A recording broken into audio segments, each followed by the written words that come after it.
Let's talk a little bit more about Chris Paul, because his teams have lost 11 consecutive playoff games when officiated by Scott Foster, a fact that he made mention of after the game. Take a listen.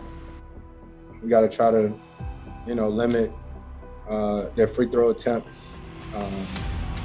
They're shooting a lot of free throws. Last game tonight, if I was a betting man, 11 games in a row.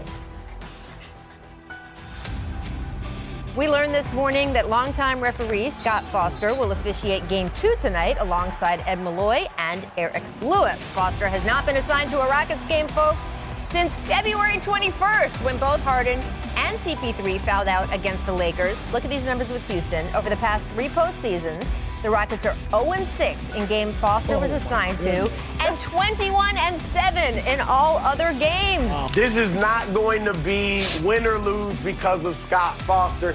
The last thing that Scott Foster or the NBA wants is the perception that a referee determined the champion of the 2021 NBA season. Remember, they're, 15 years removed from Tim Donaghy.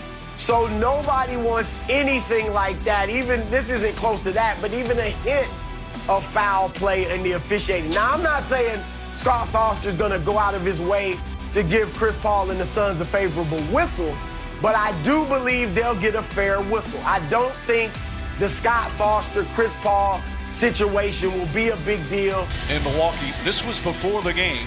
An interesting, long discussion. Scott Foster and Chris Paul. Foster, one of the top-rated and most respected officials for years in his 22nd finals game, but he is not Chris Paul's favorite official, perhaps his least favorite. And Paul has talked about his team's poor record as Ayton misses when he's officiated a game. Clock starts on the touch.